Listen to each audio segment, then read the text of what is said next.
sekarang saya akan menerangkan tentang aplikasi matematik atau persamaan matematik apa saja yang dipakai oleh seorang yang berprofesi polisi.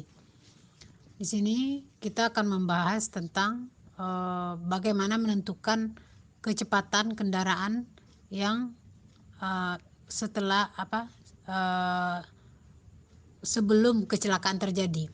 Nah, di sini dijelaskan ya, polisi menganalisa kecelakaan lalu lintas untuk menentukan penyebab kecelakaan. Jadi untuk mengetahui penyebab kecelakaan, jadi polisi mesti mengetahui berapa kecepatan kendaraan yang tabrakan tersebut sebelum tabrakan terjadi.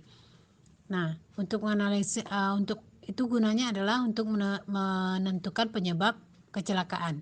Salah satu indikator ya untuk menentukan penyebab kecelakaan. Jadi polisi mesti mengetahui berapa kecepatan kendaraan tersebut sebelum terjadi tabrakan.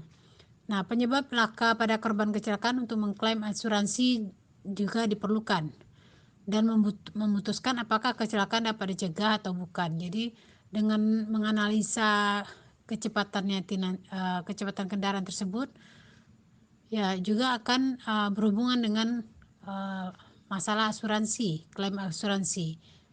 Nah, juga dibutuhkan untuk mengklaim asuransi. Kemudian juga polisi juga dapat memutuskan apakah kecelakaan tersebut sebenarnya dapat dicegah atau tidak. Nah, kemudian saat tabrakan terjadi maka akan ada tanda slip pada jalan akibat rem ya. Nah, sebelum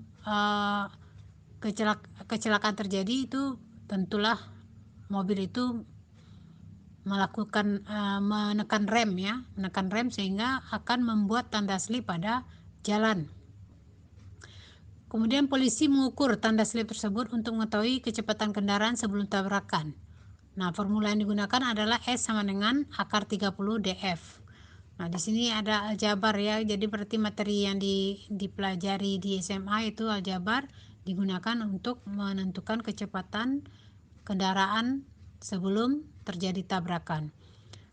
Di sini S-nya adalah merupakan kecepatan, D adalah jarak slip yang diukur. Jadi slip yang tanda slip yang ada di jalan itu panjangnya diukur, dan F adalah koefisien gesekan yang dipengaruhi oleh berat kendaraan.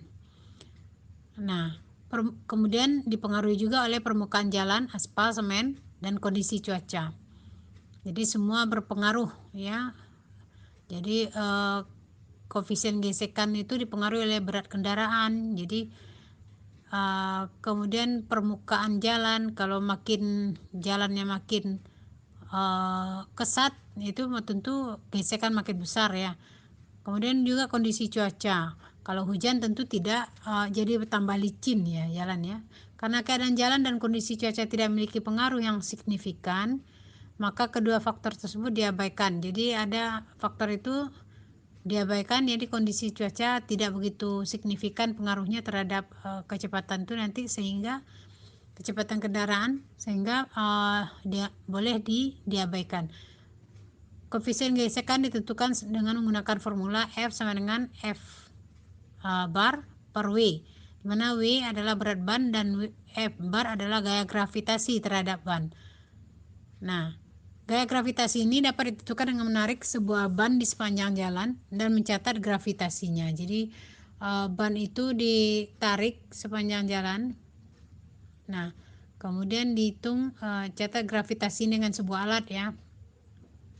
Nah, hal ini dilakukan beberapa kali sehingga diperoleh rata-rata dari gaya gravitasi. Jadi rata-ratanya yang diambil. Jadi rata-ratanya, maka di situ F bar ya. Jadi rata-rata gaya gravitasi.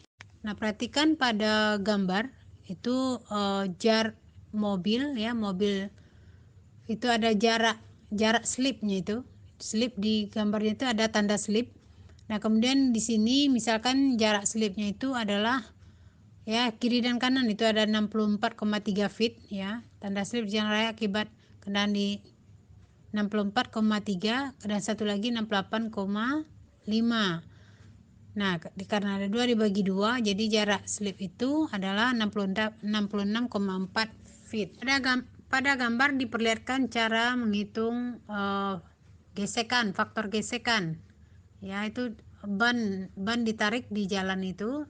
Jadi ada alat yang merah kecil itu alatnya untuk mengukur faktor gesekan itu, drag factor itu. Nah, kemudian dengan berat badan 26 ya, 26 dan gaya gravitasi dia pakai dengan menggunakan grade slack tadi saya katakan, maka ada alatnya untuk menentukan gaya gravitasi tersebut. Nah, grade slack itu jadi ban itu ditarik sama, di sini dilakukannya 10 kali diulang ya. Nah, di berat ban 26, nah kemudian maka diperolehlah F sama dengan 238,8 per 10 per 25, jadi 0,91 ya. Kemudian kecepatan kita substitusikan ke formula tadi, S ya tadi akar tadi ya.